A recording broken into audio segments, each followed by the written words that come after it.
Are we heading into a recession in Canada? Are we already in a recession? So in my business, I frequently engage with homeowners, business owners, investors, and over the past couple of years, it's been clear that there's a growing sense of financial unease that's been sweeping across Canada. Now, while official metrics might suggest otherwise, many people that I talk to feel as though they are living through a recession. And there seems to be a disconnect between sentiment and statistics. So, why do Canadians feel financially squeezed despite the economy not technically meeting the definition of a recession? So, to clarify, a recession is typically defined as 2 consecutive quarters of negative GDP growth. By that measure, Canada is not in a recession. The economy, while sluggish, has not met the criteria for an official downturn. Yet there's this undeniable sense of economic strain that I find among Canadians. And a key factor behind this disconnect, in my view, is the decline in GDP per capita. So despite a growing overall GDP in Canada, the standard of living for Canadians measured on a per capita basis seems to be faltering. And that decline in individual prosperity is a crucial indicator of economic health that I think often gets overshadowed by the statistics here. So why is GDP per capita dropping even while overall GDP is increasing? A major contributor is this unprecedented rate of immigration. So we have nearly 500,000 people arriving in Canada each year.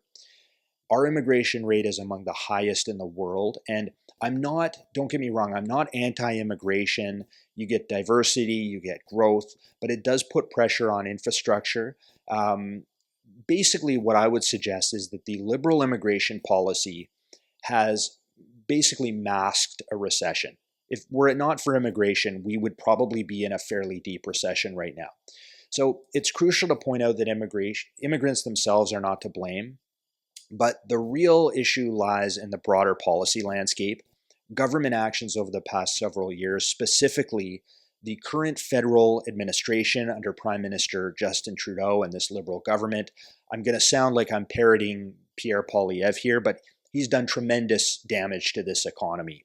So over the past 8 years, we've seen a significant shift in policy that has stifled private sector investment.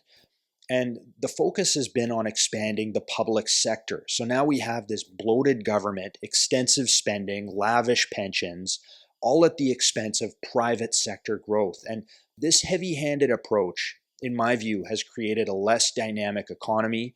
And we're struggling to sustain the public sector's growth because we don't have a strong free market backbone to support it. That's what we need in Canada. You need a strong free market enterprise system. Give you some examples of mismanagement, though. This country has been terribly mismanaged. Recent changes to the capital gains inclusion rate, which I've covered here.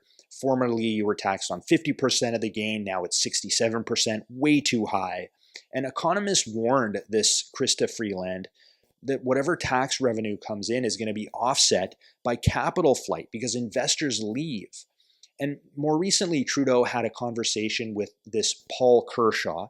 In my view, he's a complete communist. This conversation never should have happened.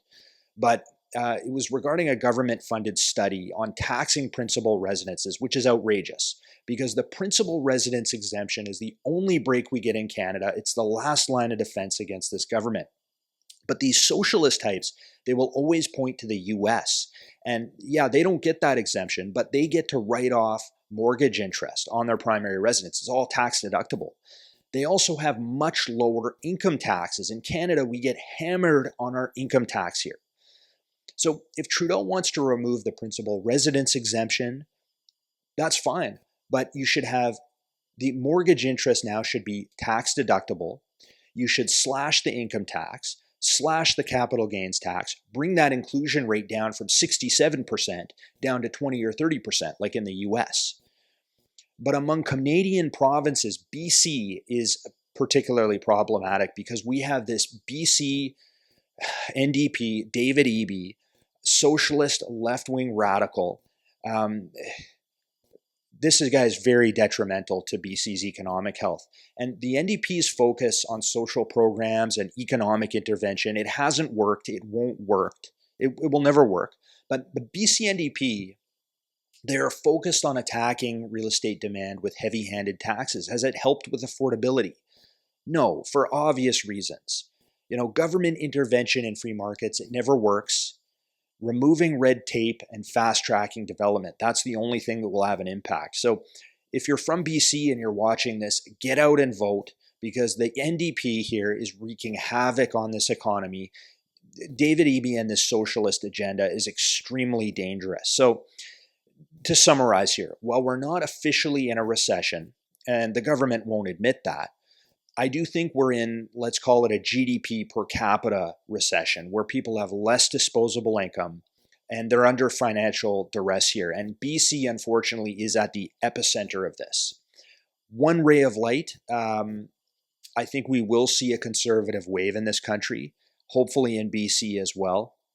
Most of my clients, again, homeowners, business owners, taxpayers, are extremely frustrated, myself included.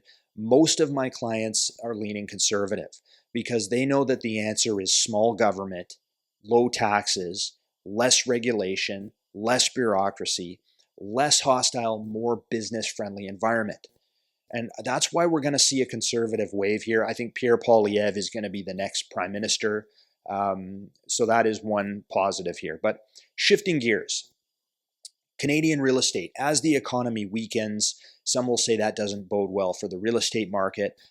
You guys that are hoping for prices to correct here, I've got some bad news for you, because inflation is falling. Most economists are calling for some fairly aggressive interest rate cuts here.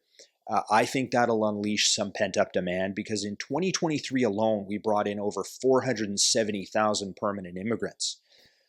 So I understand Canadians are struggling, but come hell or high water, they still need homes. We have a structural supply shortage in Canada. Just look up the CMHC stats. And what typically happens in this kind of recessionary environment, people cut back on discretionary spending, but they don't stop buying groceries. And it's the same situation in real estate. People need a roof over their heads. It's not discretionary. So here we are, summer 2024, which is dead. It's slow, as is typical. But it will probably pick up in the fall. Don't shoot the messenger here. But usually it does. And if you're looking to buy, you may want to try and get ahead of this. Those of you that are looking to list your property, I would probably hold off and maybe reassess the situation early September. I think luxury is going to remain a bit slow, but entry-level product, 1-2 bedroom condos, townhomes, starter detached homes, I think those are going to pick up. They're going to be in high demand, and you're going to have more competition. Okay? Don't shoot the messenger here, but that's what I see. Feel free to comment below or subscribe. If you want a free property evaluation, click that green icon. I'll get that to you typically within about 48 hours. I'm Jay Coupar, and I'll see you in the next video.